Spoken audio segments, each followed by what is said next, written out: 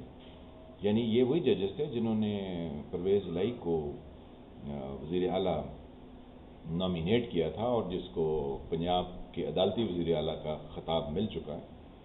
تو یہ ججز وہاں سے اٹھ کر چلے گئے، یعنی بغیر کوئی فیصلہ کیے یا ایون یہ بھی کہتے ہوئے کہ اجلاس جو ہے وہ ملتوی کیا جاتا ہے. تو بعد میں جو ہے یہ سارے پینترے بدلے گئے. تو یہ ایک طرح کا چیف جسٹس صاحب پر عدم اعتماد نہیں ہو گیا. سوچئے کہ ان کے ساتھی ججز جس کے وہ چیئرمین تھے وہاں پر اگر ان کی دی ہوئی گائیڈ لائن اپروو نہیں ہوئی تو وزیر اعظم کو تو کہتے ہیں کہ اگر اس کی اپروو نہ ہو، یعنی اس کی جو ہے وہ کیبنٹ اس کے خلاف کھڑی ہو جائے اور پھر اس کی اسمبلی اس کے خلاف کھڑی ہو جائے تو نو کانفیڈنس ہو جاتا ہے. چیف منسٹر کا بھی یہی عالم ہے، اسپیکر اور ڈپٹی اسپیکر کا بھی یہی عالم ہے جن کو لوگ منتخب کرتے ہیں. تو یہ سرکاری ملازم ہے، ان کے خلاف جب اس طرح کی باتیں ہوں گی ہیں تو یہ ان کے خلاف طریقے عدم اعتماد ایک طرح کی نہیں ہوگی. کہتے تو ہم اس کو نہیں ہے کہ یہ طریقے عدم اعتماد ہیں ان کے، لیکن بنتی تو کچھ ویسے ہی ہے. تو چیف جسٹس صاحب کو اب چاہیے تو یہ کہ وہ استعفیٰ دے دیں کہ ان کے دیے ہوئے بیانیے کو، ان کی دی ہوئی گائیڈ لائن کو، ان کے چوز کیے ہوئے من پسند ججز کو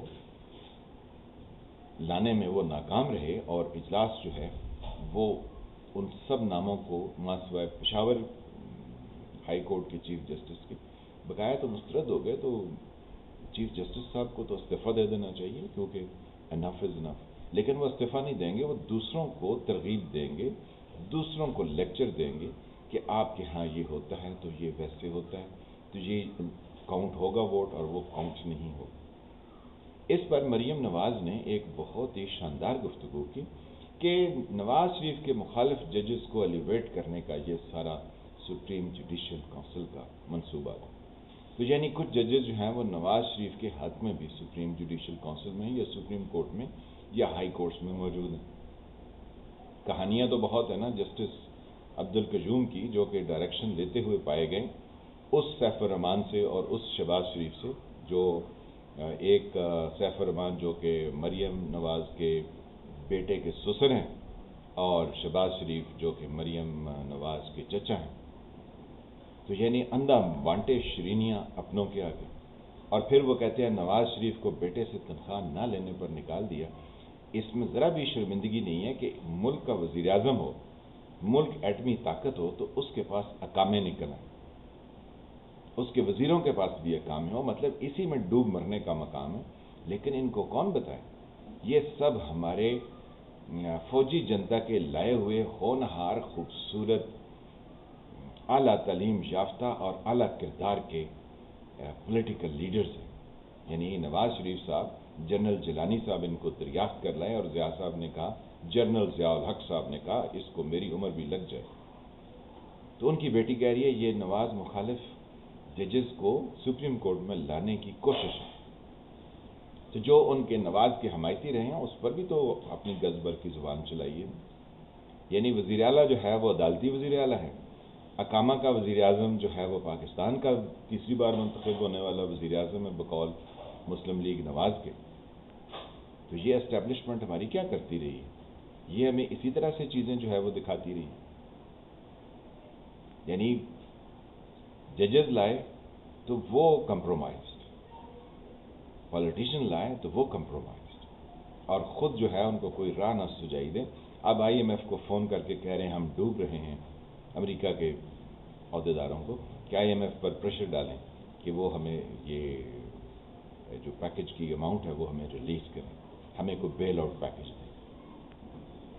یعنی جس ملک کے پاس اپنے لیے ایک ہفتے کا راشن اور خرچہ نہ ہو، وہ ملک جو ہے وہ دوسرے ملکوں کے ساتھ مقابلے کی اور ملک کے اندر جو ہے وہ نظام اپنی مرضی کے لانے کی کوششوں پر درپے ہو، جس نے آدھا ملک پہلے سے ہی گنوا دیا.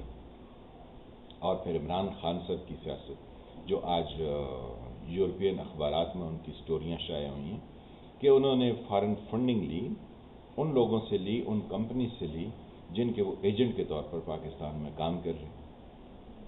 چلیں یہ بھی ہوتا ہے کہ آپ نے فنڈنگ کسی سے بھی لی ہے، لیکن آپ نے وہ اکاؤنٹس کیوں چھپائے جو کہ اسٹیٹ بینک آف پاکستان نے الیکشن کمیشن آف پاکستان کو ڈیٹیل سے مہیا کر دی؟ تو آپ کے صادق اور امین نہ ہونے کی تو داستان یہیں پر شروع ہوتی ہے اور یہیں پر ختم ہو جاتی ہے کہ آپ جو ہے وہ قابل بھروسہ انسان نہیں.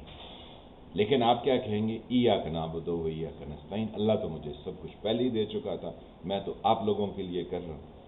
آپ لوگوں کے لیے کیا کر رہا ہوں؟ یہ جھوٹ اور فراڈ کر رہا ہوں، لوگوں کو دھوکہ دے رہا ہوں اور لوگوں کو گالیاں دے رہا ہوں. آپ نے اور کیا کیا ہے؟ پاکستان کے کلچر کو آپ نے تباہ کر دیا، ہر طرح سے آپ نے خرابیاں پیدا کر دیں. تو الٹیمیٹلی آپ جو ہے وہ پاکستان کے لیے کیا کریں گے؟ آپ کے لیے عمران خان صاحب سوچنے کی بات ہے کہ آپ کو الیکشن کمیشن جو فیصلہ دے گا تو آپ کی جماعت بھی قلعدم ہوگی اور آپ بھی جو ہے وہ اس کی سزا بھگتیں گے. اور پھر آپ کہیں گے یہ چیف الیکشن کمشنر جو ہے یہ اس نے ہمارے خلاف فیصلہ کیا. جب آپ کی حکومت بنی تھی تو آپ جو ہے وہ اپوزیشن کی پارٹیز کو اس وقت کہتے تھے کہ یہ جو جسٹس جاوید اقبال نیب کے چیئرمین ہیں اس کو میں نے تو نہیں لگایا، اس کو تو انہوں نے لگایا، نواز شریف اور زرداری نے. تو اب یہ اگر ان کے کیسز پھرول رہا ہے، ان کو جو ہے وہ ہو رہا ہے، تو مجھے کیوں کہتے ہیں؟ وہ ساری کہانیاں آ گئی نا جس طرح سے آپ نے اس کو بلیک میل کیا.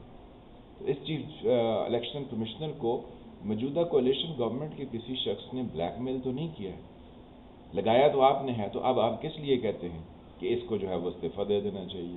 کیونکہ اس نے سیالکوٹ کی وہ دھن میں جو ہے وہ آپ کے سارے رازوں سے پردہ اٹھا دیا تھا کہ کس طرح پریزائڈنگ افسر غائب ہو اور کیسے دھن جو ہے نا وہ ہر جگہ چھا گئی اور آپ رزلٹ بدلانے کے درپے تھے. یہ ہے آپ کی کارکردگی. عمران خان صاحب یہ سیاست آپ کی چل نہیں سکتی کیونکہ یہ جھوٹ، دھوکہ اور فراڈ پر ہے. اور جو کولیشن گورنمنٹ ہے وہ کتنی کمپرومائزڈ ہے. وہ کہتی ہے ہم اس وقت جو ہے وہ سپریم کورٹ کے جو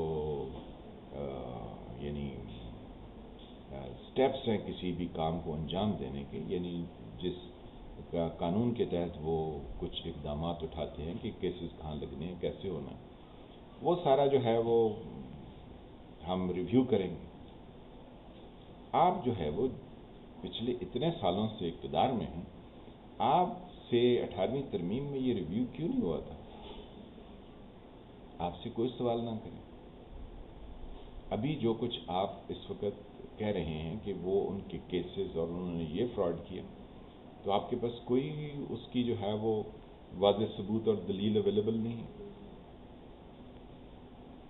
تو جتنی ہماری موجودہ کولیشن گورنمنٹ کمپرومائزڈ ہے اتنے ہی عمران خان کمپرومائزڈ ہیں، اتنی ہی ہماری فوجی جنتا وہ بھی کمپرومائزڈ ہے اور اتنی ہی عدالت کمپرومائزڈ ہے. اب ان سب کو سمجھ نہیں آ رہی کہ روٹی شوٹی کھا بیٹھے ہیں، سوچی پہ ہیں ہون کی کریے، یعنی اپنی من مرضی کے اکھاڑ بچھاڑ کر لیے، اب سمجھ نہیں آ رہی کہ کس کا ساتھ دیں، کیا کریں کیا نہ کریں، کیونکہ تباہی جو ہے وہ ہر طرف سے گھیرے ہوئے ہیں۔ معاشی حالات آپ کے ان کرتوتوں کی وجہ سے سلجھنے والے نہیں۔ سیاسی انتشار آپ کی ان نفرت اور انگارے بھری جو گفتگو ہے اس سے سیاست درست نہیں ہونے والی۔ آئینی بحران جو آپ نے آئین کے اندر اپنی من مرضی کی تشریح کی ہے وہ ویسے درست نہیں ہونے والا۔ تو بہتر نہیں ہے کہ آپ سب جو ہے وہ اپنی اپنی جگہ پر استعفی دے دیں، نیچے جو لوگ ہیں ان کو آنے کا موقع دیں، اگر وہ بھی خراب ہوں گے تو کوئی ان کو ریپلیس کر لے۔ لیکن جب تک آپ عقل کل بن کے ایکسٹینشن دیتے رہیں گے، یہ جنرل باجوہ کو آپ نے ایکسٹینشن دی نا، اس میں عمران خان صاحب دوڑے دوڑے آئے، پھر اس میں مسلم لیگ نواز بھی آ گئے، تو پیپلز پارٹی نے کہا ہمیں کیا ضرورت ہے دشمنی مول لینے کی، تو وہ بھی اس میں جو ہے وہ شامل ہو۔ تو گناہ میں تو آپ سب برابر کے شریک ہیں، یعنی پاکستان کو ڈبونے میں آپ میں سے کسی نے کوئی کسر نہیں چھوڑی۔ پاکستان جو ہے وہ اس وقت کرا رہا ہے، یعنی اس کے اندر اس کے ہر ایک زخم سے وہ چور چور ہے، اور وہ دعائیاں دے رہا ہے کہ میری جان چھوڑ دیں۔ یہ جونکیں ہیں جو سب پاکستان کو چمڑ گئی ہیں، پنجابی میں اس سے بہتر ایکسپریشن نہیں ہو سکتی، لیکن یہ جونکیں اس ملک کو چھوڑنے کو تیار نہیں ہیں، اور عوام ہے کہ ان کو ان جونکوں کے زندہ باد ہونے کے نعرے لگانے سے فرصت نہیں۔ تو اکھاڑ بچھاڑ اس ملک میں چل رہا ہے، دیکھتے رہیے کہ آگے یہ اونٹ کس کروٹ بیٹھتا ہے۔ میں فالح ملک، آپ دیکھ رہے تھے سرکار۔ اللہ تعالیٰ آپ کو اپنی حفظ امان میں رکھے۔ جن فرینڈز نے چینل کو سبسکرائب نہیں کیا وہ اس کو سبسکرائب کریں، گھنٹی کے نشان کو بھی دبا دیں تاکہ آپ کو نئی آنے والی ویڈیوز ملتی رہیں۔ ویڈیو کو لائک کریں، شیئر کریں، کمنٹ کریں۔ ملتے ہیں کسی نئے ٹاپک کے ساتھ، تب تک کے لیے خدا حافظ۔